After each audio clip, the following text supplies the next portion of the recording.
Okay, so this is the directions for the Cold War scenario with a reference to game theory. So when we're thinking about the Cold War scenarios, for the most part, we're going to have two sides. We already know that the class is divided between the capitalists and the communists.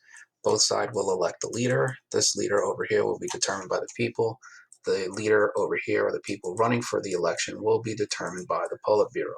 So the Politburo members will determine who runs in the election, and that's where they're going to go. So I guess they'll have two people running the election, and the winner will be the person making the decisions. So we're going to use this sheet here, and we're going to have an issue. The issue could be anything. It could be Project Azorian, and whatever your gut reaction is, it could vary, but you do have to determine a winner or a loser, and then those responses are going to be tallied up to see which side is winning this particular task. So hopefully we've completed the Gaddis reading that looks at the Russian Revolution, going back to World War One, and the role of the Cold War and communism, Marxism, Leninism, and its role in influencing politics. So again, for the most part, all we're going to be doing here is looking at the win-loss based on the scenarios.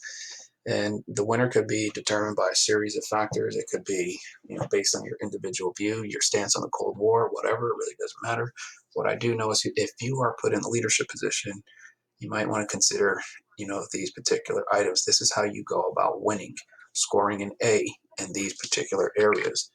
Your understanding of the Cold War logic, your speed of your response. For example, if your enemy does something to you and you're just too slow to respond, that's going to be an issue. That might change your A, to that C average. Leadership and historic accuracy, all of these things count.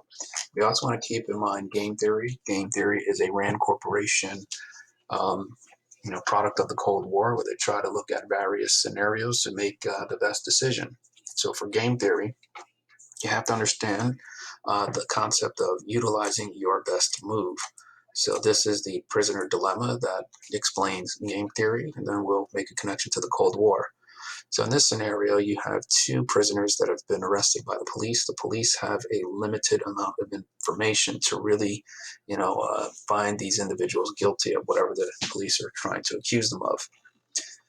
There is a 20-year jail term. That seems to be an unacceptable outcome. Why would anybody want to go to jail for that amount of time?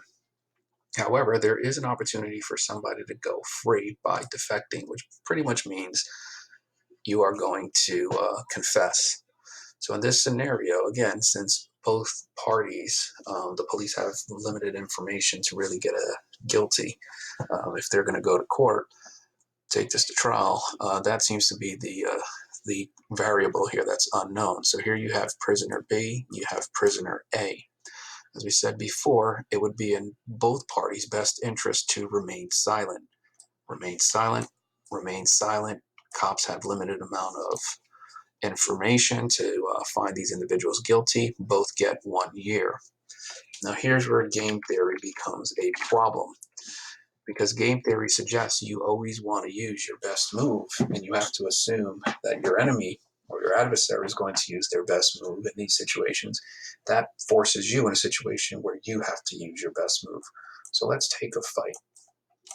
Let's say two individuals are about to fight, and this individual, his best move is a punch to the face. It always worked every time they did the punch to the face. The individual was knocked out. This person's move was a kick. Kick, individual hits the floor, and the individual gets knocked out. That's the end result. So they're about to square off. They're getting ready to really go at it. They don't know what they're going to do. They got their dukes up and they're ready to fight, because both parties assumes the other side is going to use their best move. That prompts them to use their best move. When in all reality, it'd probably be in their best interest not to fight at all. But they can't do that because they don't necessarily want to be in a situation where this person decides, I'm not even going to throw my best move. In fact, I'm going to turn around and walk away. But the opponent doesn't know that. And so this prompts the opponent to just say, I'm going to go ahead and kick. So you turn around, this individual kicks you in the back of the head, and before you know it, you are on the ground. Game theory, if you both use your best move, you both could possibly wind up on the ground. One person punches, uses their best move, the other party kicks, and both of you are knocked out, and it seems to be a KO. So when we look here, situation in this scenario, prisoner B, prisoner A, in this scenario here, this party has decided to remain silent.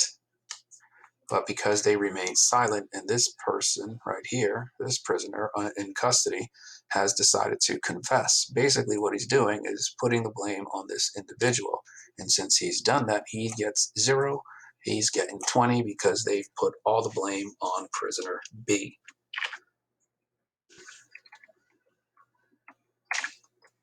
Well, it would be in their interest in this situation. We look here, we get both individuals confess. They get a reduced sentence of 5 years.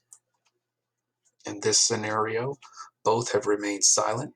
The cops don't have enough information to find these parties guilty of all of the things that they're being accused of, and they get the sentence of 1 year because they chose to remain silent, which would be the equivalent to both parties deciding, I'm not going to punch, I'm not going to kick, we're not going to fight. They avoid knocking each other out, and before you know it, there's no fight that takes place.